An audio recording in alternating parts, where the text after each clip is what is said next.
Who is First Lieutenant Clint Lorance and why should he receive a presidential pardon? A recent email message from LTC.R. Alan West is bringing the attention of the public to the travesty incurred to First Lieutenant Clint Lorance. In it, he asks us to sign a presidential pardon.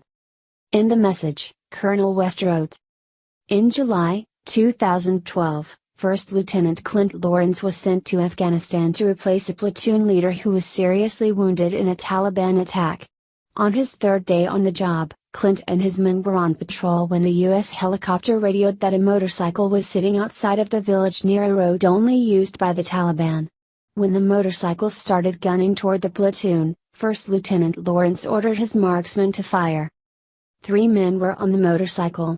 Lorance ordered his men to fire, 2 killed, 1 was wounded and he was charged for his actions. His defense was that he was trying to protect his men. The men in his unit testified at his trial, some for him, but others against him. About 1 year later, Lorance was convicted of all charges. His sentence included 20 years in prison, forfeiture of all pay, and dismissal from the U.S. Army. He currently is being held at the U.S. Disciplinary Barracks at Fort Leavenworth, Kansas. Continuing with Colonel West's message. Without a doubt, these men posed a threat to Clint's platoon. And as the commanding officer, Clint knew he was responsible for getting every single one of his soldiers back to base alive. Colonel West was in a similar situation involving the enemy in Iraq. He fired his weapon near a captive's head attempting to gain information about a possible attack on him men. He eventually was fined $5,000 and was allowed to retire with full benefits. You can read about Colonel West's decision to lead the movement for a presidential pardon for Lorance in a recent issue of Newsmax magazine. After reading this, the question is, do you believe Colonel West, a highly decorated military officer, and his stance for First Lieutenant Lorance? If you do and agree Lorance should be pardoned, then please sign the petition and help make it happen. If President Trump can gain freedom for 6 prisoners being held in Egypt, then he will most likely pardon Lorance. Trump just fired Obama's Surgeon General and immediately replaced him. This surprising choice, liberals freak. In one of the newest White House developments, Surgeon General Dr. Vivek Murthy, who was a President Obama appointee, was forced out by President Trump. He was turned down over Deputy Surgeon General Sylvia Trent Adams, who will now be the acting Surgeon General. She is an African American female nurse, no less. So much for that xenophobia people accuse the president of. Supporters of the former Attorney General are knocking her down for being what they call just a nurse. Even mainstream liberal media are taking passive-aggressive jabs at the new Surgeon General. They released an article that was titled, "Dr. Vivek Murthy, an Obama appointee, resigns as Surgeon General, replaced by Deputy Sylvia Trent Adams, a nurse." Despite being only a nurse as they called her, she also has a PhD, which they failed to mention. Probably because it does not fit into their narrative. The New York Times treated her the same way by releasing an article with a similar title reading, "Nurse Replaces Surgeon General After Obama Appointee Resigns." They wait until the very last paragraph of the article to note that she has the advanced doctorate degree and was a nurse in the Army who was formerly the Deputy Surgeon General. Yet when she was the Deputy Surgeon General who was second in command to her predecessor, nobody questioned her history or credentials. If she was good enough, then why is she not that okay enough now? Especially considering she would have had the role she currently has, had the former Surgeon General resign or step down. The president could have fired her when his administration began. It isn't uncommon after all to keep people in high positions such as that when a new administration is being put into place. Which means the president must have confidence in her credentials and capabilities to put her in this position. Despite the fact that this is a temporary promotion, it was the conservative media that went out and applauded Trent Adams for her promotion to this high position. The same people that liberals call racist, xenophobic, homophobic and every derogatory slur under the sun. If they were all those things, why would they be happy at her appointment? Spokesman for the Department of Health and Human Services said. Dr. Murthy, the leader of the U.S. Public Health Service commissioned Corps, was asked to resign from his duties as Surgeon General after assisting in a smooth transition into the new Trump administration. Dr. Murthy has been relieved of his duties as Surgeon General and will continue to serve as a member of the commissioned Corps. Secretary Tom Price thanks him for his dedicated service to the nation. In his own Facebook post, the former Surgeon General said, "While I had hoped to do more to help our nation tackle its biggest health challenges, I will be forever grateful for the opportunity to have served." For the grandson of a poor farmer from India to be asked by the president to look out for the health of an entire nation was a humbling and uniquely American story. "I will always be grateful to our country for welcoming my immigrant family nearly 40 years ago and giving me this opportunity to serve." As some users noted, she will be the very first female RN nurse to hold the position she currently holds, which is a huge milestone in itself. As President Trump said during his campaign, he knows how to surround himself with talented people, and this is what he is doing. Running his country like a well-oiled machine, like he does his business. It certainly worked well for him, and business will likely continue to work for this country. It doesn't matter that she is a woman, nurse, or African American. Clearly, the president thinks she is the best woman for the job, so he appointed her. That should be enough for people, especially considering she was originally appointed by President Obama.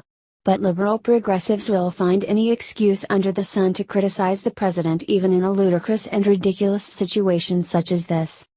This just shows how little liberals care about equality. They want equality when it suits their needs, benefits, and desires, but they don't when it doesn't. It is hypocrisy at its absolute finest. If you are against misogyny and xenophobia, then you are against it anywhere and everywhere, not just when it suits you. He's unbelievable. Mattis just scared Kim Jong-un to death with these 5 words. When it comes to keeping the U.S. safe, Secretary of Defense James Mattis is not messing around. For years we have sat by and let North Korea threaten us. Those days are over.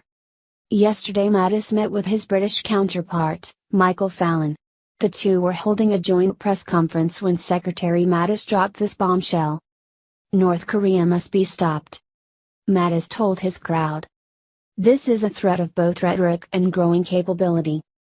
We are working diplomatically, including with those that we might be able to enlist in this effort to get North Korea under control, but right now it appears to be going in a very reckless manner. That's got to be stopped. See? He is not messing around. Mattis's message was loud and clear. Kim Jong-un has one final chance to stop building nukes and threatening us, or we will defeat him for good. Like he said, he is hoping for diplomacy, but not afraid of a good fight if needed. He also sent a warning to Putin, telling him to back off his political and social tampering in the world, or there will be consequences. Are you proud to have a man like James Mattis in charge? If so, share this out and let everyone know.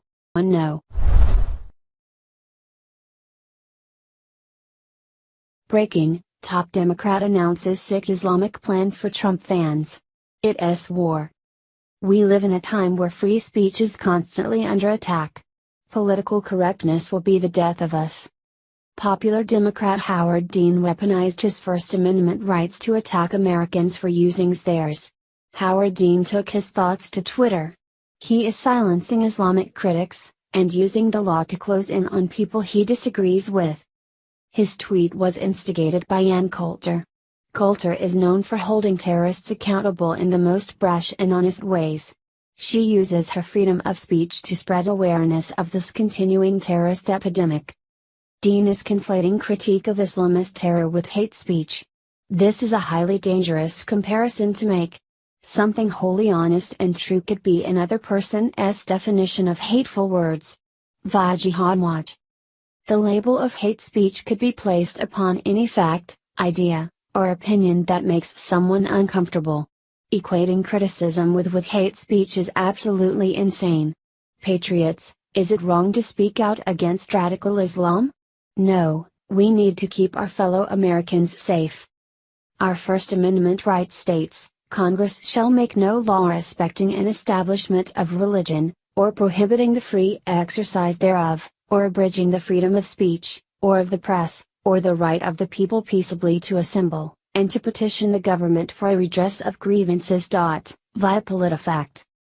Analyzing and interpreting radical Islamic terror is fair game.